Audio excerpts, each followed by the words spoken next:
O marasmo dos estaduais levou ontem 885 pagantes ao jogo do Fluminense, não foi? O grande problema, a gente bate, né? A gente não gosta, reclama, mas acaba ficando acostumado a isso, né? Todos os jogos, mesmo dos grandes no campeonato estadual aqui no Rio de Janeiro, passaram por isso. A gente foi vendo o público diminuir, e no final da Taça Rio baixar das 1.000 pessoas por jogo, né? Impressionante. Eu estava em Macaé sábado, tudo bem, o jogo não valia nada para o Flamengo, mas era o Flamengo em Macaé. O Flamengo só jogou uma vez em Macaé esse ano, tinha 1.210 pagantes. Um jogo do Flamengo em Macaé. Olha, o Fluminense jogou ontem ainda valendo alguma coisa, né? Porque ele jogava ontem para entrar em vantagem, caso houvesse uma combinação de resultados que lhe favoreceu com a vitória do Fluminense e a derrota do Resende, ele vai ter agora uma vantagem, não vai encarar o Botafogo logo na primeira semifinal, vai jogar por um empate, depois encara o Botafogo, caso passe, na final da Taça Rio. Então o jogo do Fluminense, com 885 pagantes em São Januário, 885 pagantes. Ele tinha, ainda assim, alguma validade para a tabela. O Atlético Mineiro jogou literalmente para cumprir tabela. E levou, vamos rodar a imagem da torcida do Galo, talvez o grande destaque dos estaduais de Minas, Rio, São Paulo, tenha sido a massa do Galo. Quase 50.000 pessoas no Mineirão para assistir a vitória do Galo sobre o Vila Nova. É verdade que houve promoção de ingresso. Por exemplo, quem é sócio torcedor do Galo não precisou comprar ingresso, entrou só com a mensalidade que ele já paga.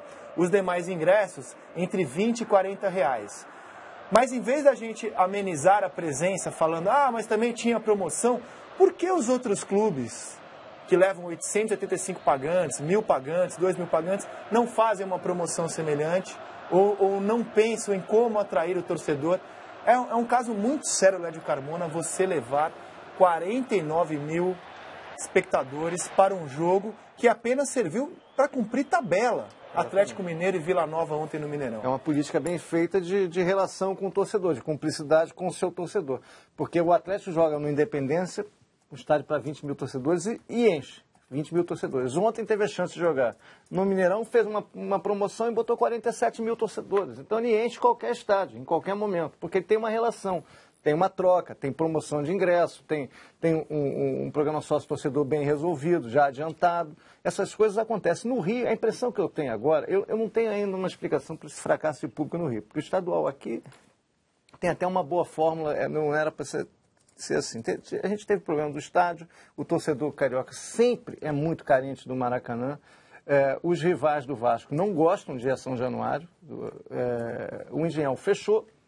E a impressão que eu tenho é que a torcida do Flamengo e do Fluminense, nesse momento, esperam pela volta do Maracanã, para poder voltar aos estádios. Só existe essa explicação. Não há, esse fim de semana não, porque os jogos não valiam nada, eu acho até que o público não fugiria disso, a não ser com uma boa promoção de ingressos. Mas, para o restante da temporada, acho que se não tiver o fenômeno Maracanã, o efeito Maracanã, o público vai continuar ruim. Aqui no Rio. O maior exemplo é o Fluminense Caracas. O Fluminense Caracas é um jogo decisivo, uma decisão para o Fluminense em São Januário. O Fluminense levou 12.000 torcedores. Salvo raríssimas exceções também, o Engenhão é um estádio que não pegou para o torcedor carioca. Não pegou. E desde o fechamento do Maracanã, a gente deixou de ter o principal palco na cidade para esses grandes jogos, para que a torcida fosse um pouco mais.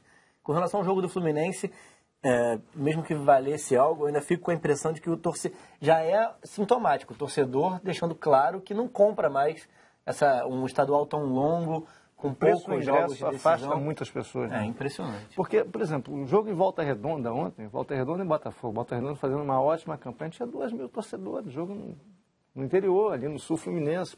Deveria levar mais gente, mas é caro o ingresso.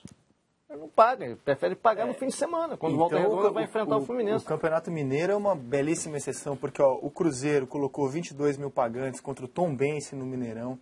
O clássico entre Cruzeiro e América levou 30.000 ao Mineirão. Inclusive, esse clássico teve uma arrecadação maior do que a do jogo do Galo, com quase 49.000 pessoas ontem no Mineirão. Vocês viram alguns espaços ali no meio do campo? Esses espaços, essas cadeiras que ficam no meio do campo, pertencem à Minas Arena. E aí, de acordo com a assessoria de imprensa, responsável pela empresa que gerencia o estádio, aquelas cadeiras foram colocadas à venda. mas elas estavam vazias porque os preços daquelas cadeiras variam de 130 a 200 reais. Então o torcedor, obviamente, prefere pagar entre 20 e 40 atrás do gol ou entrar de graça para quem é sócio torcedor do Galo. E se engana quem pensa que está fácil ir ao Mineirão, hein? Está difícil entrar e sair do novo Mineirão. Os relatos nas redes sociais são muitos. A gente mostra aqui o blog do jornalista Chico Maia, colunista do jornal O Tempo, que vem publicando uma série de relatos de torcedores sobre as dificuldades de acesso ao Mineirão desde que ele foi reinaugurado. Está aqui o blog do Chico, verdade verdadeira de quem sofre na pele as agruras de tentar entrar no Mineirão. Vamos mostrar uma foto enviada por um internauta para o blog do Chico Maia.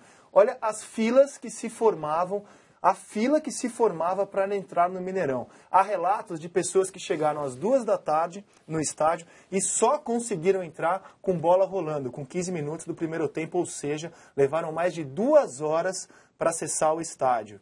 E muita gente no próprio Twitter do Redação falando sobre isso, as dificuldades de entrar e sair do Mineirão, que foi inaugurado já há um mês e ainda não conseguiu resolver essa dificuldade. Eu não sei exatamente qual é o problema. Se o problema era a promoção, que burocratizava o processo. Mas, por exemplo, eu fui ao cinema tem uns 15 dias com meus 2 filhos, aí tinha a própria bilheteira falou, tem uma promoção tal do seu banco, que se você tiver o cartão do banco, você ganha um desconto X.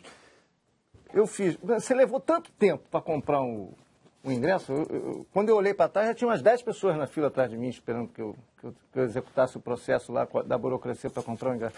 Deve ser um pouco parecido isso. Você faz a promoção, não sei se é o caso do Mineirão, mas no caso do cinema era.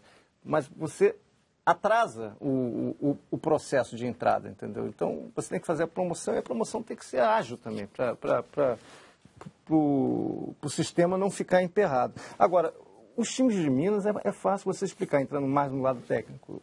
São 2 times muito fortes, muito motivados. O torcedor hoje tem 2 estádios ótimos em Belo Horizonte. O Atlético é o melhor time da Libertadores, tem ídolos. O Cruzeiro é o time do Brasil que tem o melhor aproveitamento na temporada, contratou praticamente um time novo, um time diferente, um time com jogadores de referência, agora levou o Dedé. Jogos do Cruzeiro vão receber mais público a partir de agora com o Dedé e o Atlético Mineiro vai manter o patamar. Essa é uma tendência do futebol mineiro até dezembro. Casa cheia lá, porque há motivação e há casa. Fluminense no Rio não tem casa. O Botafogo tinha a casa dele, não tem mais. O Botafogo é o melhor time hoje do Rio, jogando o melhor futebol. Joga em Volta Redonda, porque não tem estádio, porque o estádio dele está fechado. O Vasco está nessa situação e o Flamengo na situação também afogado em problemas técnicos. Então, o futebol carioca está vivendo um momento muito difícil. O futebol mineiro hoje está léguas acima do futebol carioca. A motivação em Minas ela não é só esportiva, né? O que o Lédio cita. Você tem aonde mandar os grandes jogos. Talvez tenham até desmerecido um pouco a força da torcida do Atlético Mineiro e se organizado um pouco a estrutura, né? A administração com relação a Minas Arena para receber esse público muito grande para esse jogo do Mineirão. As próprias casas novas em Minas Gerais, a Independência já é uma realidade. E agora o Mineirão também atrai o torcedor. Sim. Querem conhecer as novas arenas, uma arena de Copa do Mundo, né? Não só no jogo do Atlético, como o Cruzeiro também conseguiu isso. É difícil se administrar um jogo com muito público. Talvez isso também afugente um pouco as grandes ideias em outros lugares, em outros locais, para que se traga mais gente para os estádios. Ter muita gente no estádio também é sinônimo de preocupação e de mais trabalho, né?